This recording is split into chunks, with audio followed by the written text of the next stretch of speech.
really matter whether I record. I'm going to go ahead and pass this around. The keypads came in. They're a little different than I expected. I'm not quite ready to do the lab yet on using the keypad, but let me just kind of pass this around, and I'm going to kind of talk a little bit about this here. If you look at the keypad as I pass it around, you'll find that across the top of it, and it's across the top, you have 8 pins here, labeled 1 through 8 right there. And then you have switch 1 all the way down here to switch 16 right there. And if you were to look at the back, you can kind of see the layout of this particular one right here. Is that I have not come up with the pinouts for this yet. I have to assume, looking at this, that,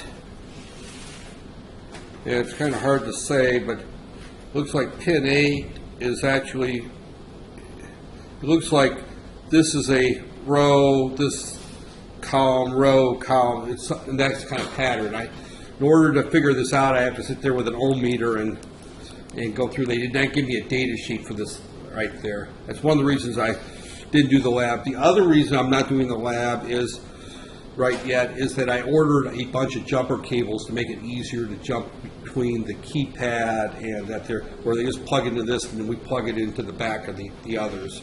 So, but I just want to kind of point out what the keypad looks like.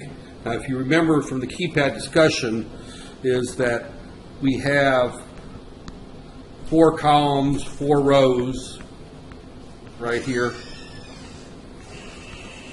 and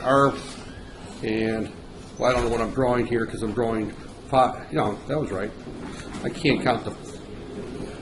Hold on here. Oh, I know what I'm doing here wrong. Is that I'm not staying in the same line. Right there.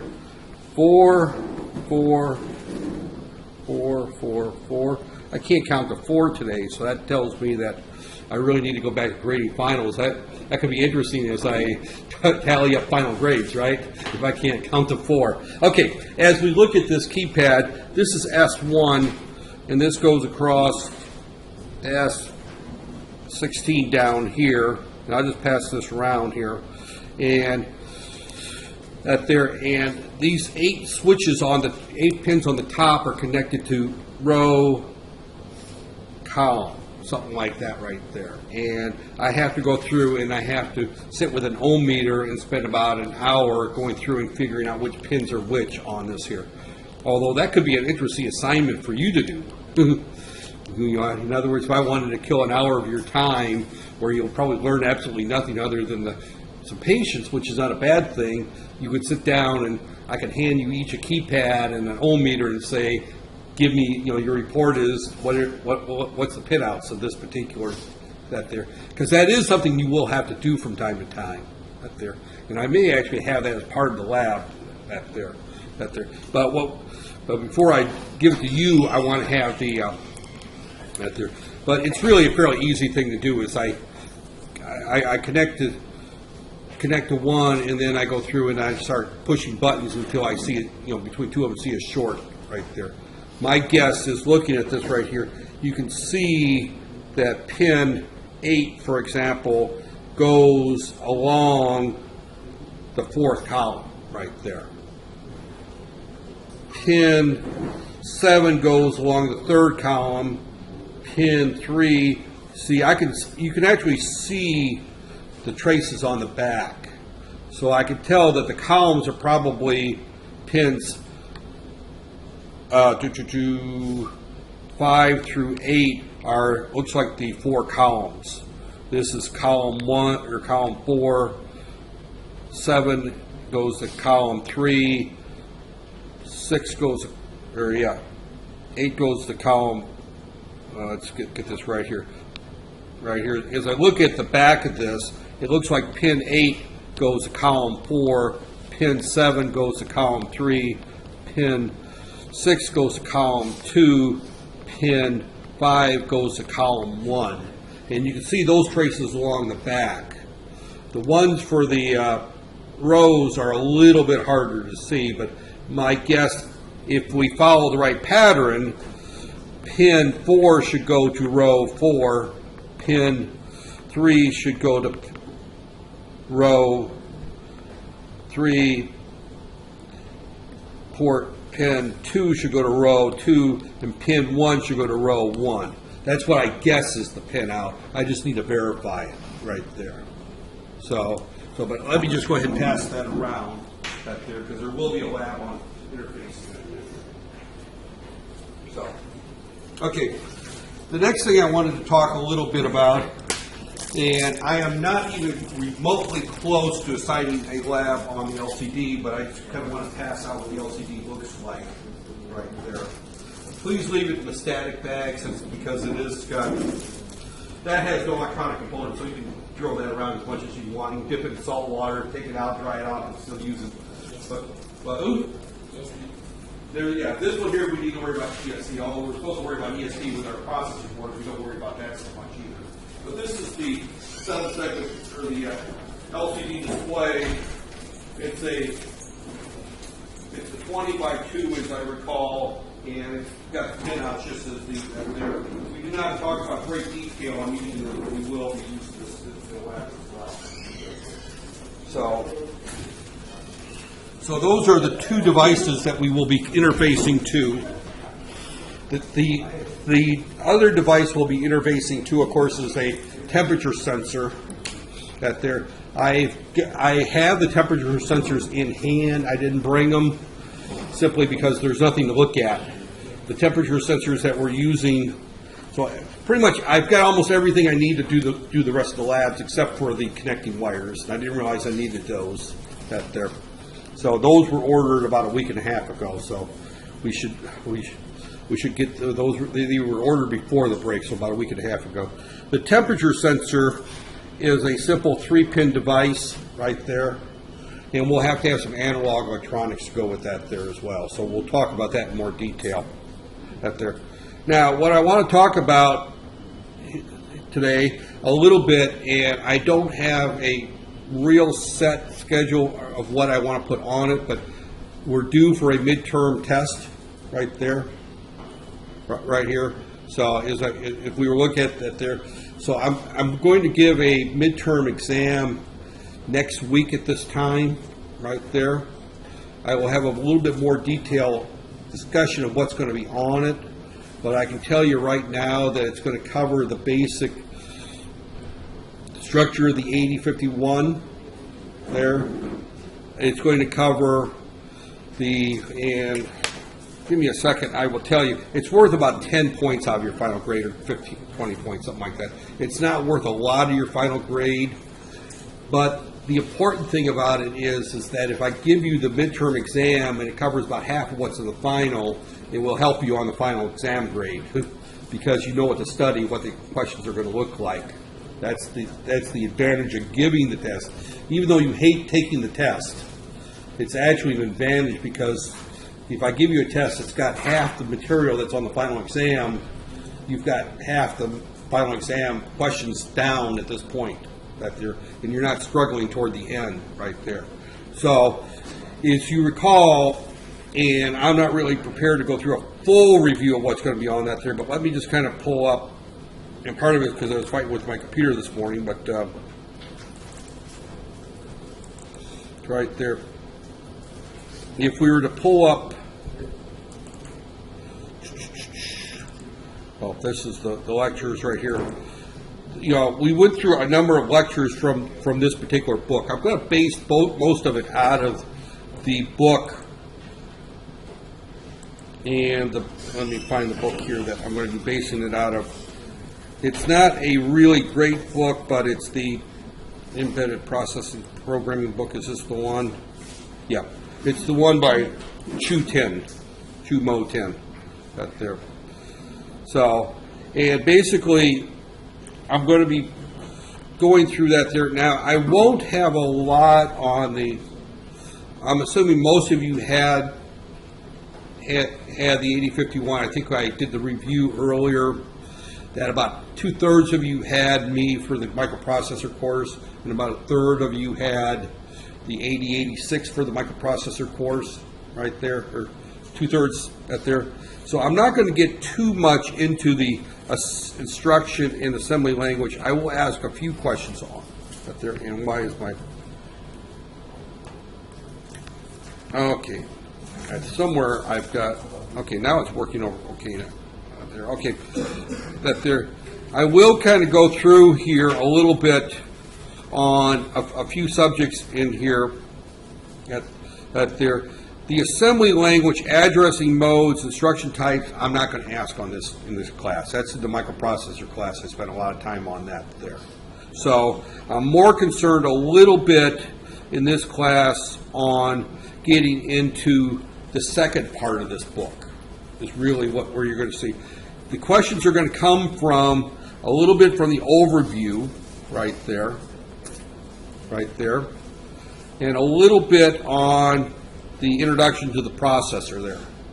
You can skip the 2 assembly language instruction chapters there. So that's a microprocessor type course. Now there's some overlap between this course and the microprocessor course, obviously, since I'm using the same processor in both that there. And from what I understand, the agreement is that the BMI folks are going to be using this processor in the future as well. So we're kind of unifying around this particular processor that there, simply because the cost is what it is that there. So, matter of fact, we're probably going to eventually design our own board that's going to be based on around a larger one, and where we don't have to worry about connectors, and we'll have the keypad and the LCD built into the board that we build. But right now, we're forced to do it this way. So we're going to get into the system clock crossover and the general purpose I/O pins. So, one of the things that you're going to have to do, and we did not get into much detail, I'm going to spend a little bit of time talking about it here, is you're going to see some questions on your final exam on how to set up the watchdog timer, for example. We went through those slides. We did not do any tutorial questions on that. We've not done a lab. So we're going to have to set up the watchdog timer. The oscillator, we're not going to do a whole lot with that in the lab, obviously, because we're using a board that has no crystal oscillator on it, so we're forced to use the oscillator on the board. However, I will ask questions to why we would use different oscillators and I'll answer those questions here in a few minutes there. So, the digital crossbar, we've talked quite a bit about that. The only thing we've really done is we've set up general purpose I/O pins as inputs and outputs, and you kind of follow the example. You probably didn't know exactly why you were doing that. You're going to have to know that for the final exam there. So we're going to get into, we've been doing it in the labs, and I've been saying how we do it, but we did not get much into detail. Now as we move into the second half of this course, we're getting in a little bit more detail. So the crossbar and the special general purpose GPIO stands for general purpose input output pins. Those are those input output pins like port 1, port 2, port 0 right there. So we're only using ports 1 through 2.5 essentially. We've only got 20 pins on this processor we can use right there. So that there. We talked about C programming there. We will talk about the C programming. Again, the purpose of this test is not necessarily to lower your grade, but to show you what you're expected to know right there. So, matter of fact, I may opt to give it to you as a handout, and you submit it in as a take-home, which means it'll be longer and more difficult, but also means that you can sit around the coffee house as a group and discuss the answers. That there. Again, the purpose of the midterm is not to lower the grade, but to give you an idea of what you're supposed to get to know. That there. Obviously, the final exam is to test you on what you did learn. So that there. So the expansion board, we did not talk about that there. Now the timer will be part of the final exam. We had one lecture on timers that there, and we need to go into a bit more detail on the timers that there. So the analog to digital, again, we did one lab on that and one lecture on that there. Everyone saw just before the break, even though we did not fully understand how it was working, we were able to see that it does work, right? That there. We have not done anything with serial communications, and we probably won't do much with serial communications in the lab because we don't have computers that we can tie to that there. Although I'm working on, there's supposed to be a terminal emulator that Silicon Labs will internally use the JTAG to talk to, so we can basically do serial communications without having a serial port. In other words, it would run through the JTAG and simulate a serial port. So I have not got that lab to work yet. That there. So, and it uses a different package. It doesn't use the IDE that we're using. It uses the Simplicity. That there. And from what I can see, Simplicity is a really nice user interface if you're proficient in microcontroller programming. It's not so good for first-time users. That there. It's designed, it's more of a professional one. And then the last topic is interrupts, and we've talked about interrupts in fairly good detail right there. So these are the topics that that's going to show themselves on the final exam.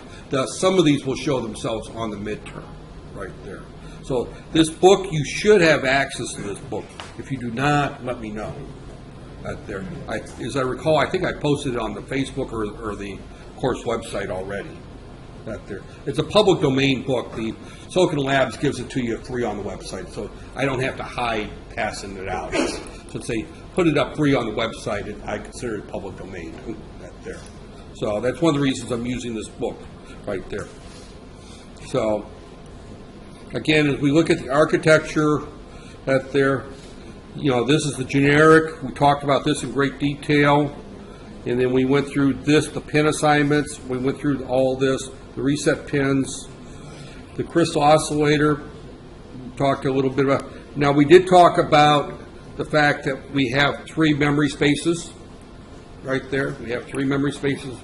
We have internal memory, our data memory between 00 to, it goes between 00 and FF. It's only 256 bytes right there, half of which is shot with the special function registers. And which include the ports. That there also includes watchdog timers, includes the timers. All those are in the special function registers. That there we have some external memory which we have not used yet, right there. And then we also have the code memory. So there's 3 different memory spaces: external, internal, and code memory, right there. So you do have to remember that their on-chip memory organization right there. And again, this shows the special, shows kind of now this is shown using external memory as in real external memory.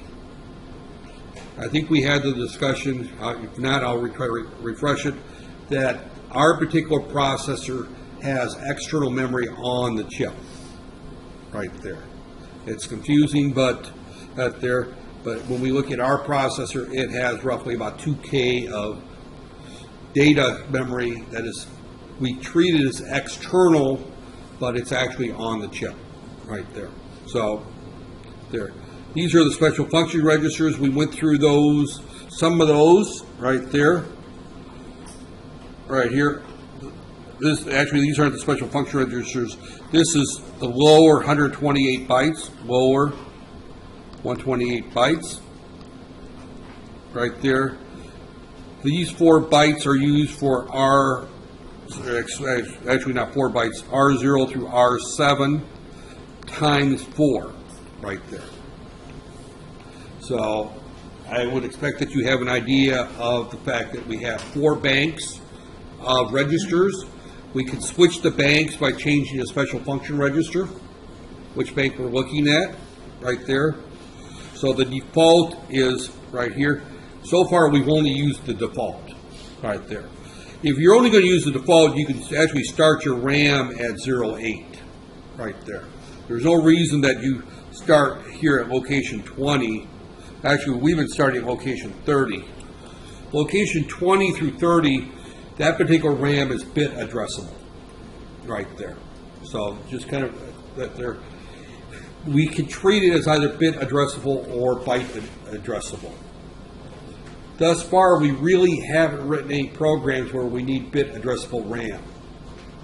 Now, where you would use bit addressable RAM is if you have a variable that you want to declare as a Boolean variable, such as true or false.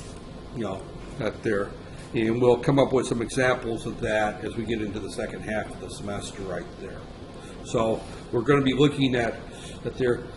Now, they show between 3.0 and 7F as general purpose RAM.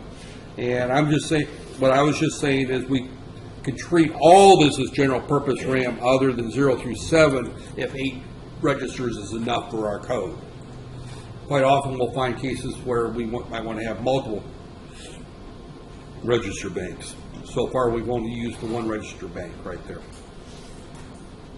So, and this gets into a little bit on-chip data memory special function registers. This gives some of the special function registers on the original 8051. As we got into ours, there was quite a bit. Again, I did not get into so much the bit addressable. I'm going to keep any exam I give in this course in C language, not assembly language. So that might make it easier or harder for you, since some of you find C language a little bit like a foreign language, right? We have a group of students that their primary language is Malay, with an English-speaking instructor trying to teach a programming language that is not like either of the languages. So it is not easy that there. I realize that. And I actually am a fan of not using C as a first programming language to teach. I think there's easier languages to learn to teach programming. But unfortunately, it seems that, at least on most of the schools I've looked at since I've been to Malaysia, everyone seems to stress C is the language everyone wants to use. My personal opinion, C is a critical language if you're going to be an electrical engineer or electronics engineer that you know how to use. It's not the easiest of languages to program in. The syntax is very cryptic. The code is very cryptic. And that's coming from an English speaker, native English speaker. For somebody whose native language is not English, it's got to be extremely cryptic. And I don't know if anybody finds it easy to read the first time, they probably are one of the types of people that like to eat durian the very first time, right? Durian is an acquired taste. I realize that probably I'm in the minority in this room, that I'm the only one that doesn't enjoy durian like crazy. But I can almost guarantee that when you first tasted it as a toddler, you probably didn't like it either.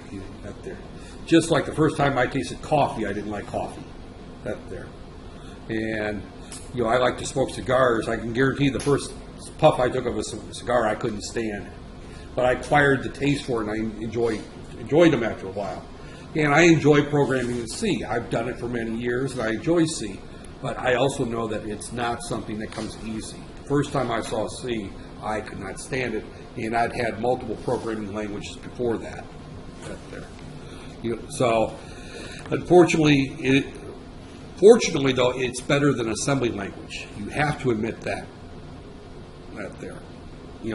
If you want to, go to the difference of adding multiplying two 16-bit numbers in assembler and multiplying two 16-bit numbers in C, which one would you rather do? C, it's a 5-line code in C. It's a page and a half in assembler, right?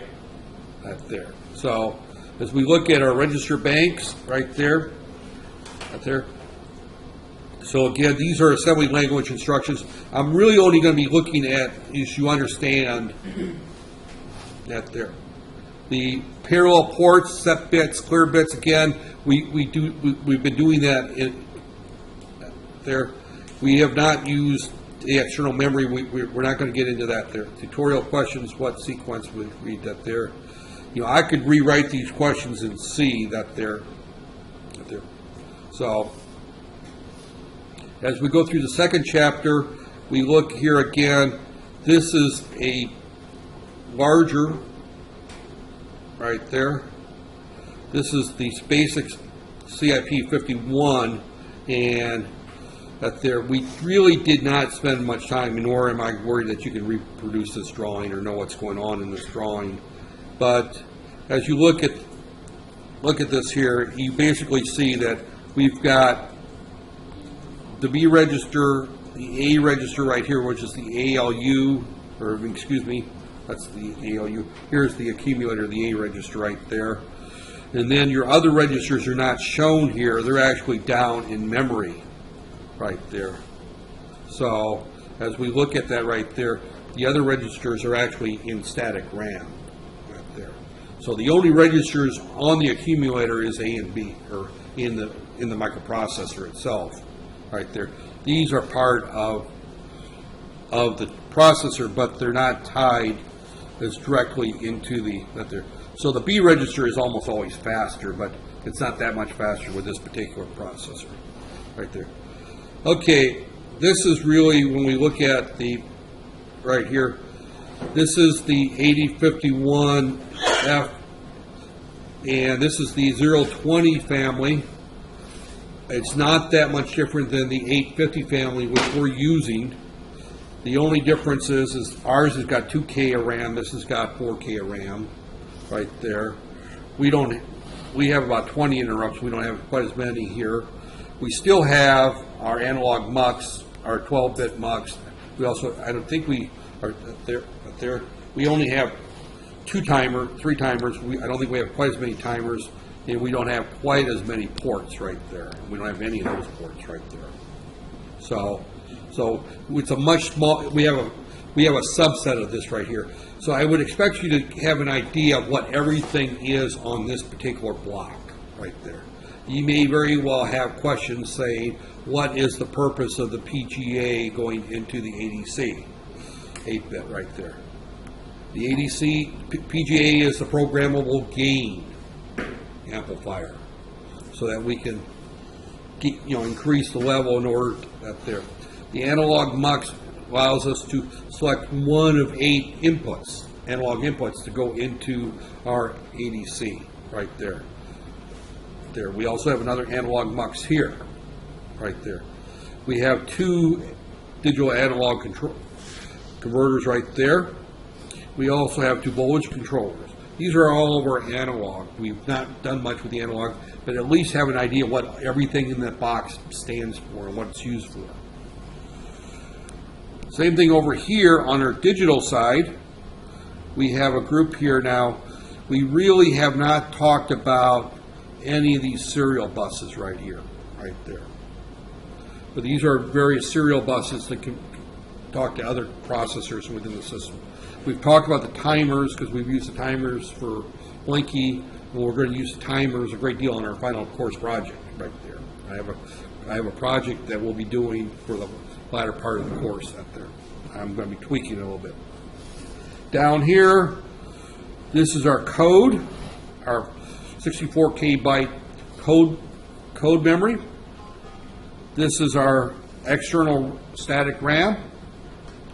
This is our JTAG for programming the board and for doing power on testing right there. This is our debug circuitry right there. That allows us to go through and use our JTAG interface to put breakpoints in, read registers, reports right there.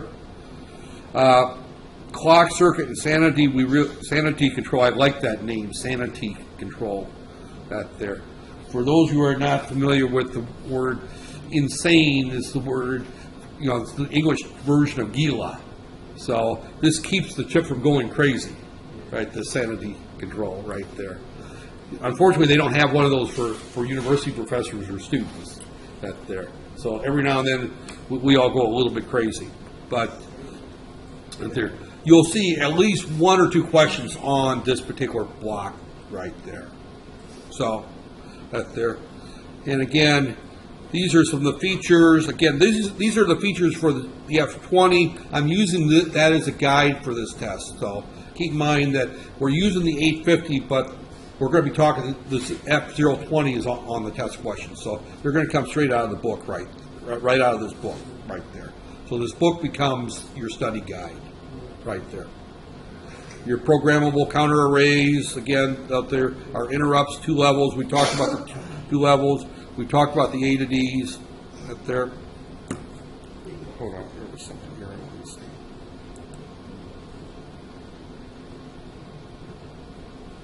It's up there. Oh, it's up. Okay. Right there.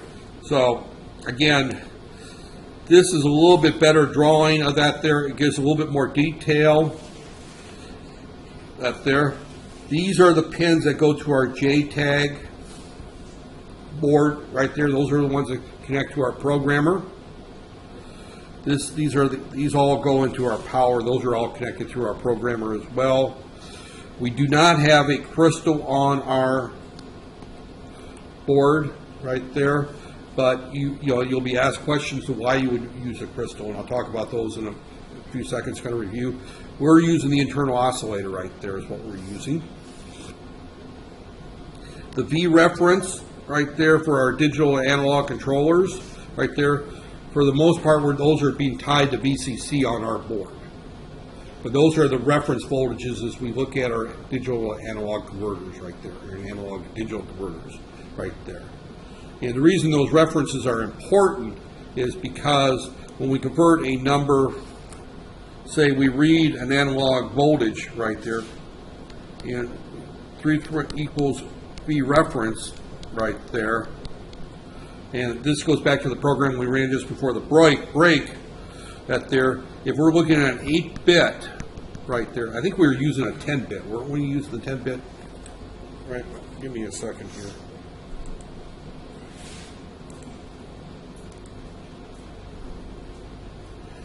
Open with pad. We are using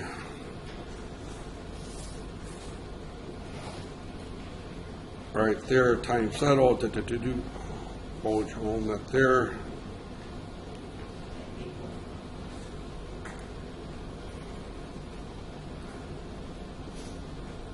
And as I recall, we put this thing into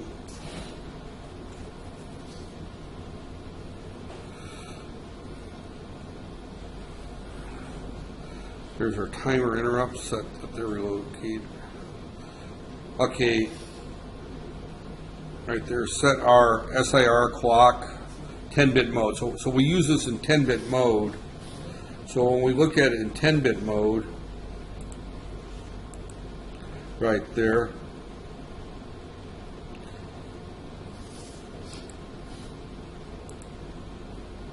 to raise to the 10,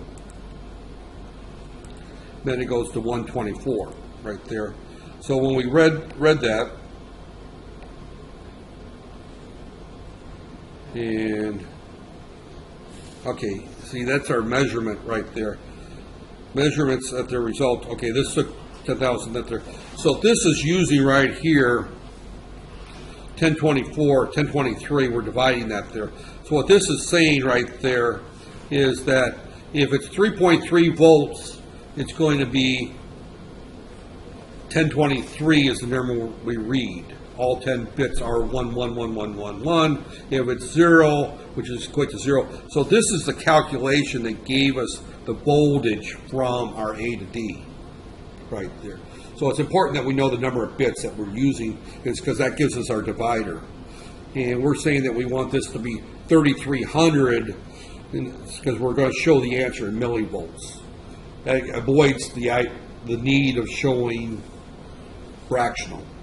One of the things we have not really talked about in this class is that when we use microcontrollers, we try to avoid using decimal point fractional numbers. We try to use integer math as much as possible because integer math is much easier for a low-end processor to handle. Right there. When you're doing desktop computers with a 32-bit processor with 8 gig of RAM, 4 or 5 gigahertz processor clocks, those kinds of things, you got time to fool around with decimal math right there. When we're dealing with microcontrollers, we try to stick with integers. So instead of saying 3.3 times 3.3 divided by 1024 and showing the result in volts, we just convert it to an integer by multiplying by 1,000, and just show our answer as millivolts right there. Right there. So again, as we go back to our discussion here, this is a 12-bit right here. Ours happens to be a 10-bit mode that we're working with right there.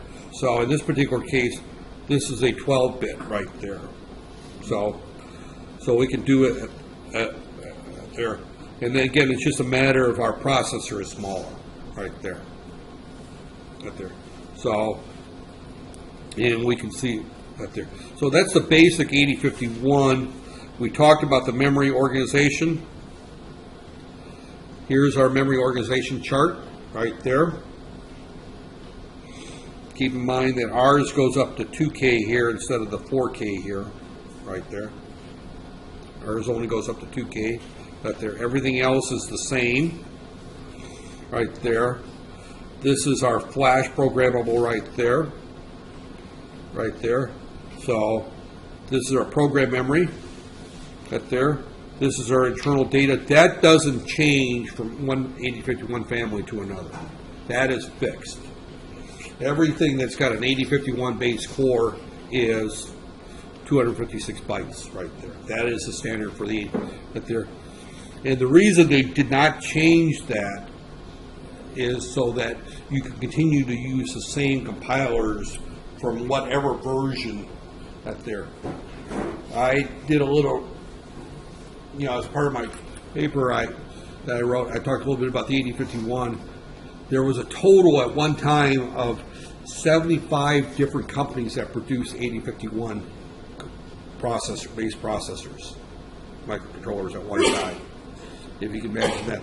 Most people don't realize that there's 75 different chip manufacturers out there, but 75 different manufacturers produce versions of the 8051, of which about 6 are still producing them.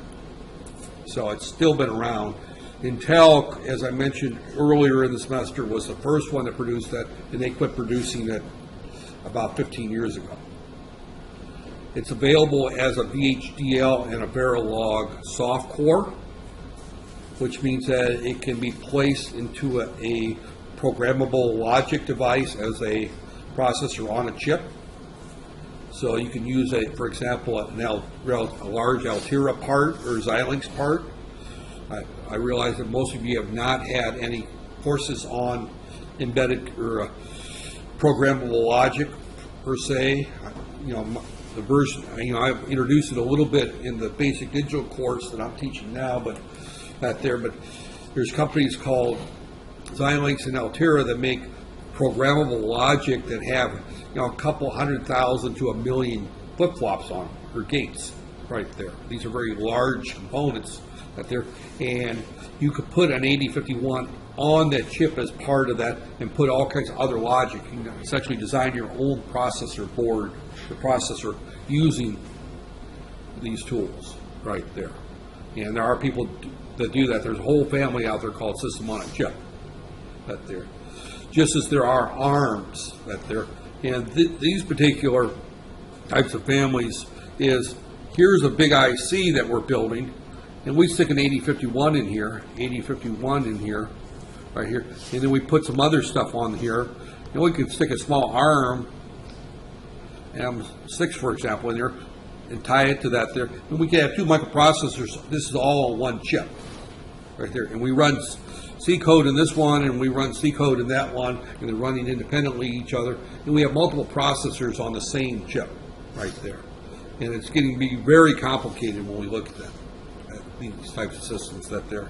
We won't get into that in this class. We won't talk about systems on a chip other than say that they exist. And an 8051 core is a common one to be stuck on a chip right there. So, okay. Again, I would expect you to know what the stack is. We talked about the stack. We talked about what happens in an interrupt right there. You would be expected to know the interrupt sequence, what happens when an interrupt occurs, right there. Special function registers, I do not expect you to memorize this table right there. Right there. I do not expect you to memorize that entire table. I don't know this entire table. right there.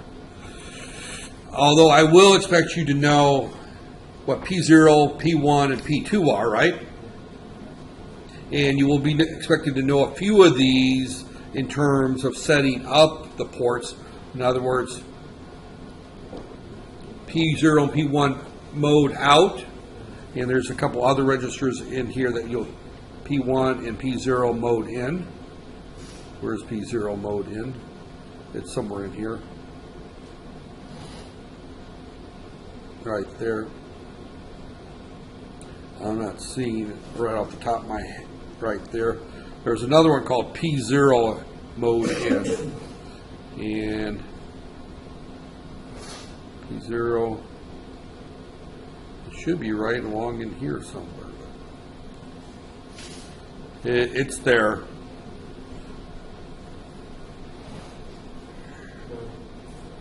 Should be part of the lower ones.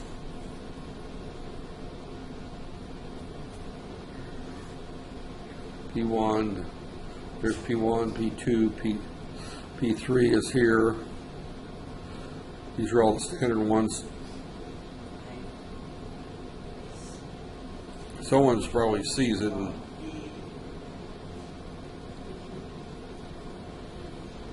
Okay, well, I'm not going to spend time looking for it. That there, it's there in front of me, but I don't see it right off the top of my head. As I said, I don't. That there. But again, these are the special function registers, and these come into play on how we set up pins to be inputs and outputs in analog.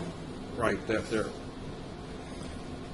So again, the easiest way to probably look at what I'm going to ask you is to probably go back and look at, for example,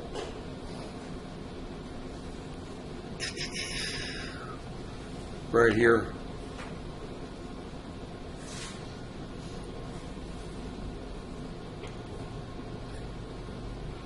Okay, up there. I'm not going to worry about the analog, but timer 2, right here, for example, this shows how we would set up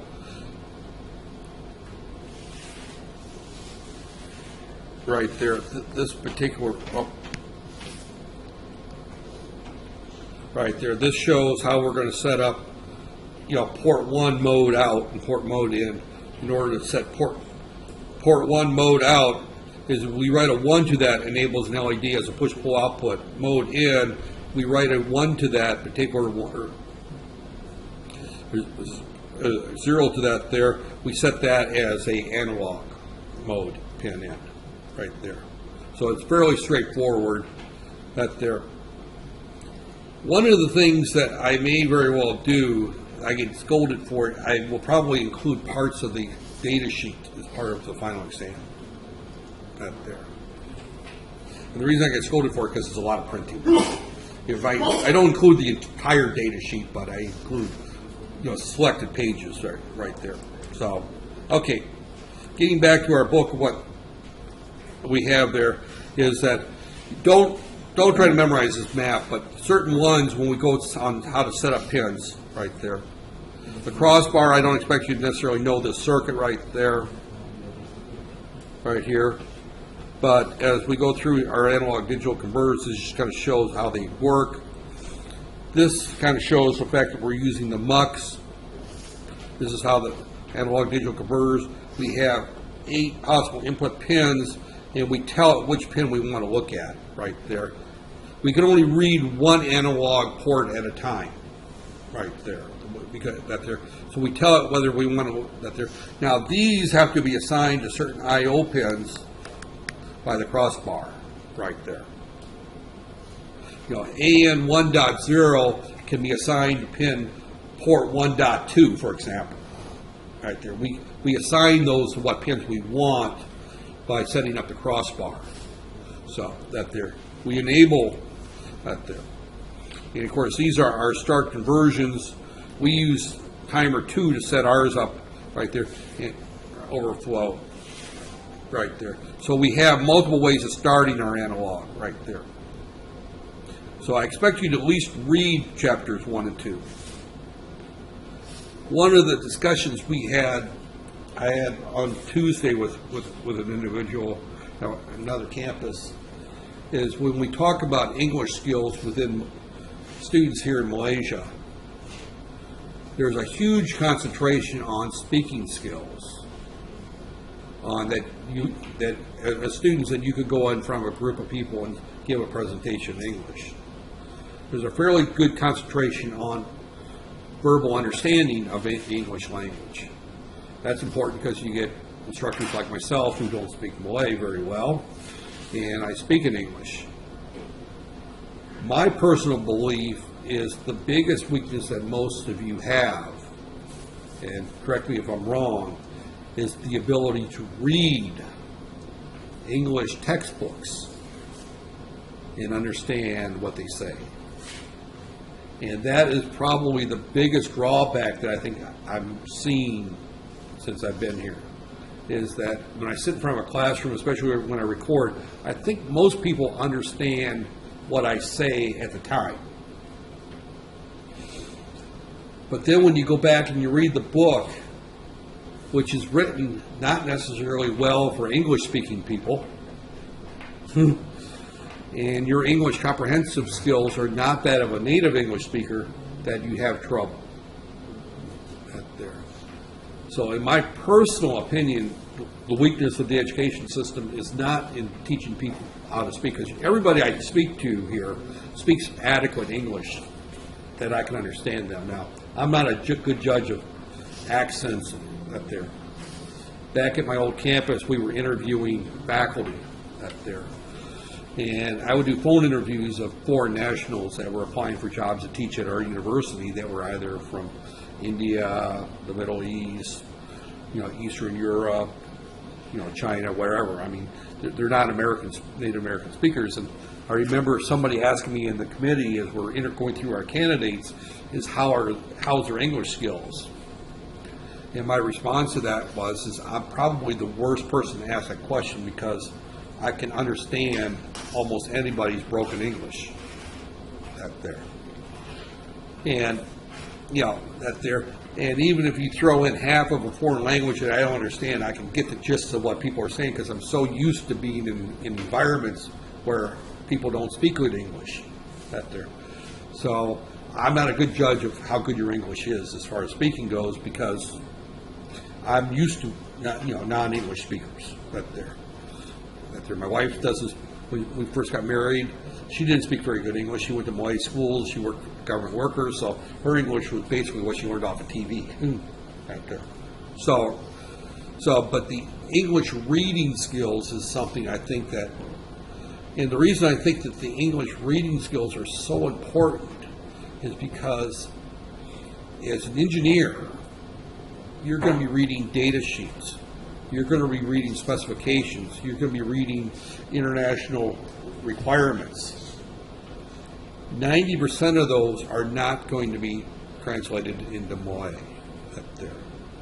And that's why my personal opinion is that the reading skills is what really needs to be developed, much more than the speaking skills. When you get a job, and actually what brought this subject up is one of the instructors who taught English interviewed a lot of the people that have graduated, and they found that they didn't do a lot of speaking daily in English. You go to work for a Malaysian company doing work as either a consultant, or you work for TNB, or you're working for Texas Instruments. You're not going to be interfacing with English speakers on a daily basis.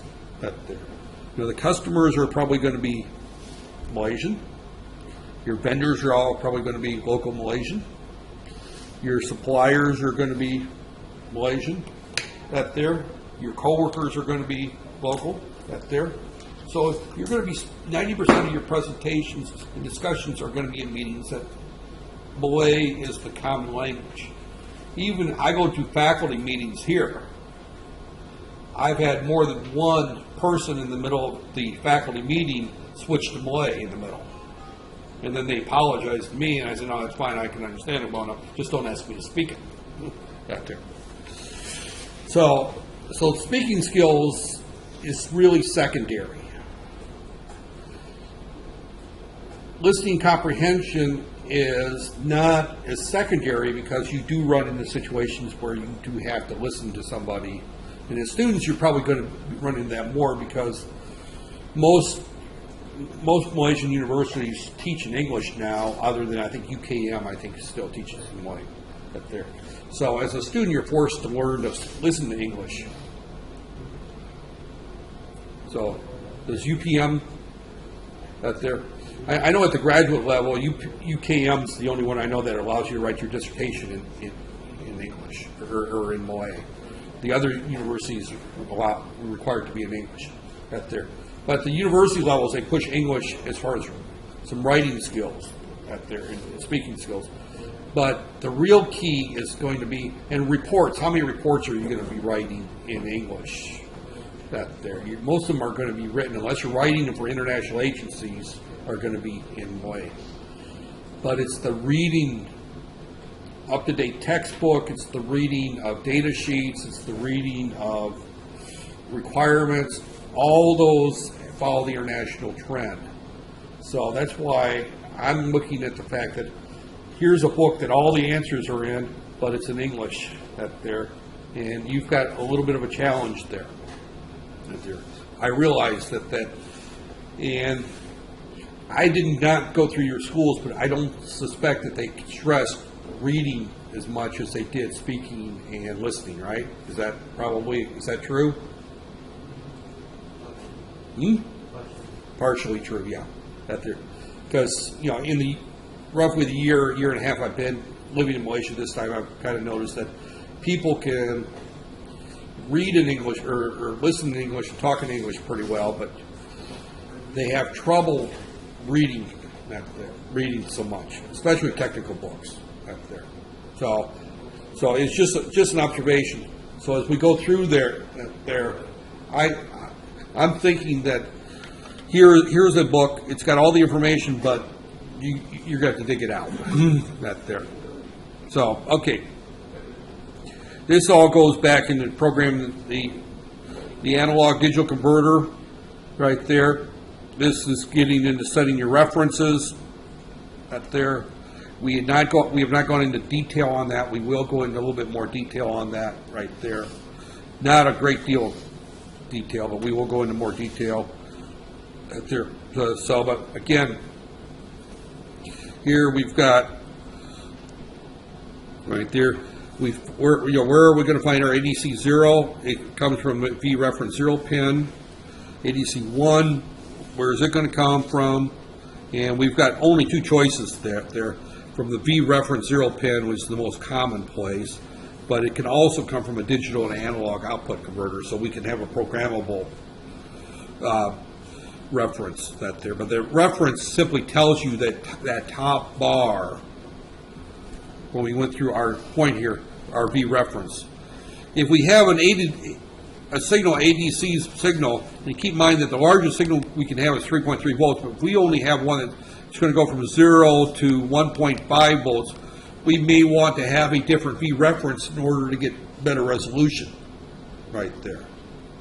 Because the resolution is a function of the number of bits we have, and we were using 10 bits right there. So 10 bits meant that we had 1,023 steps right there. That tells us our resolution right there. And if we're only using half that, we only get half the resolution. So we may want to change our reference to 1.5 volts right there. So, and the way you would do that is you have two ways. Is one, you can put 1.5 volts on the reference pin, or you can set an output, DAC output of 1.5 volts. As we look at the program that we had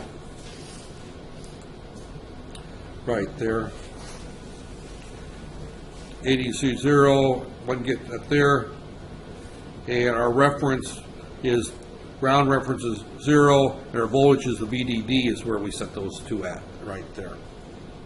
So, and now there's a temperature sensor also on the board that gives us an output that we can enable or disable. In this particular case, it's disabled. So we can use the internal temperature sensor on the chip. It's actually on the chip.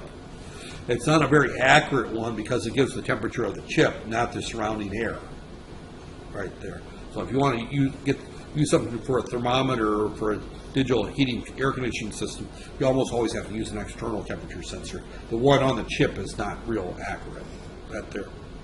So that there, and then enable. But these are the lines that we have for setting this up. This one here we have not talked about, and that is the fact that analog digital converters go through and the way that they work. And I don't want to get into much detail on them today, but the way an analog digital converter actually works is that it has a DAC, a digital to analog converter, and then we have our analog signal, and it goes through a comparator right there. And this here starts at 0 and goes up until it reaches 1023 right there. As soon as this comparator says that this signal is equal to that, then this output goes high right there. So we set a counter on how fast this thing is going to go. But the way a digital to analog converter or analog to digital converter works is it uses a digital to analog converter and a comparator. And we just start counting from 0 up. So this voltage here is going to look like this right here. And then as soon as these two are equal, this is going to trigger right there. So, and what we're saying, what this is talking about right here is this is the right here. This is the, they call it the successive, approximation register, is I guess is what that stands for. It sets the clock to how fast this analog to digital converter or digital to analog converter, that count goes up. That's what that clock is for. This thing is going to go up at the rate of 25 megahertz, and that tells you how long it's going to take before the output, up there. Because then once it triggers, then it's going to, now you have your analog voltage right there. So, but this clock is used for setting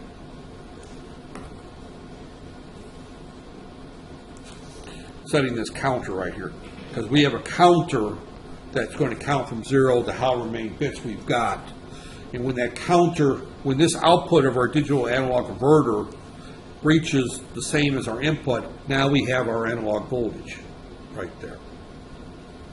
So, and that's the way most analog digital converters work, because it's cheaper to make a digital analog right there. Because all that is just an op amps, to our series op amps right there. That's an analog circuit. So we give it a digital input and it gives us an analog output right there. So if we have 0, 0, 0, 0, 0, 0, 0, 0, 0, that's going to give us 0 volts out.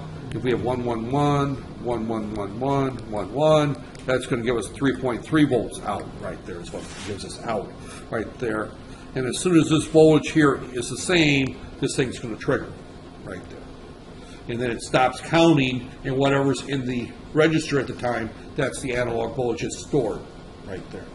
So that's basically the way that most digital or analog to digital converters work right there. So because of that, we need that there. So that there. The instruction said, I said we can skip all that chapter. Oh, I'm actually longer than I thought I would be on this discussion right here. And I'm saying this is going to be about a week from today. The ASM directors, we skipped over that because we said I'm at there. Okay, this is where things kind of get a little bit more interesting. And I'll probably talk a little bit more about this chapter on, when do we meet again? Tomorrow is it or Wednesday? Wednesday, okay. Right there. So, all right. Regardless, we'll continue on there. The internal oscillator control, I want to talk a little bit more detail about that. And in particular, I want to talk a little bit why we use different clocks and when we would use different clocks. I really didn't get into that. The watchdog timer, I want to talk about in much more detail because I want to start using those in our labs right there. The digital crossbar, I showed this class the configuration wizard, as I recall briefly, right there. And I'll go back to that when I talk about the crossbar. The crossbar is used for that. General purpose I/O, again, we've got the important thing about our digital I/O, and I thought this was in highlight mode, is that we have three things. We want to configure ports as digital inputs. We want to configure them at disable or enable the weak pull-ups, and we want to set them as analog inputs right there. So we have various modes we can use our pins for. We've seen setting them as push-pull, because we write to a 1 on our port mode out register, whatever pins we want to have as a push-pull. We write a 0 to it if we want to have it as a there. We would write a 1 to a particular port if we want it to be in the output mode, if we want it to be an analog, or a 1 to it if we want it to be just an input, right there. So we would set those up right there. So we talk a little bit about our crossbar, special bunch of registers, right there. Ports 4 through 7 we will skip. So this is probably where I'm going to end this quiz, is probably after chapter 5. Right there. This is a very nasty looking table, the crossbar right there. Again, as you can see, we've got analog ports that we can set up as various pins right here. Non-mux register up there. This is for the 20. It's a little different for the F850, but again, if we're going to use ports, for example, if we're going to use the serial port, we can't use port 0, pins 0 and 1. If we're going to use, and if you notice that if I don't use that, but I use this particular port here, then I lose these pins. If I don't use those, but I use these, I use this.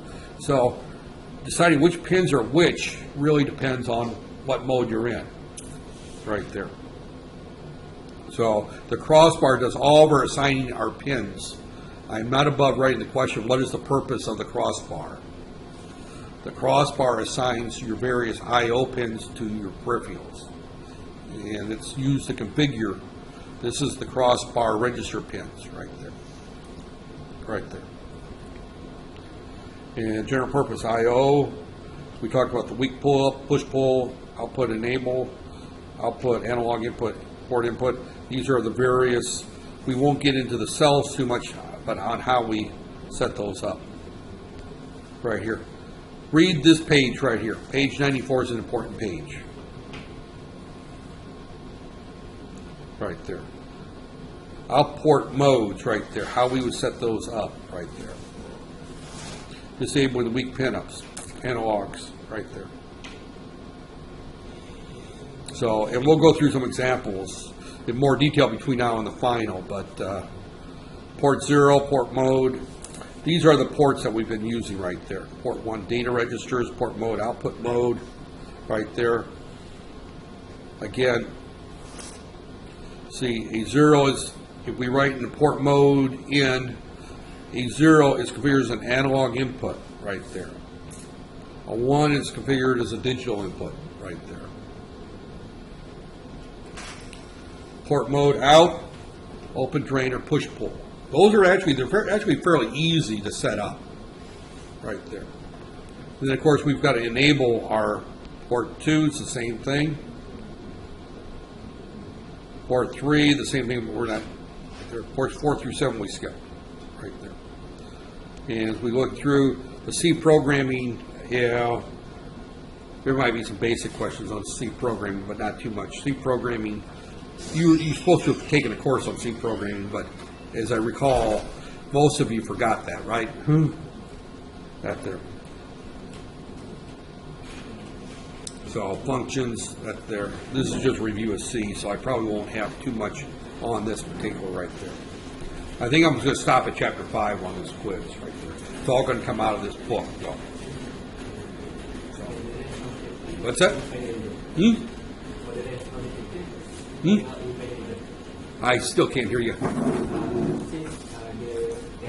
Yeah. Chapter 5, yes.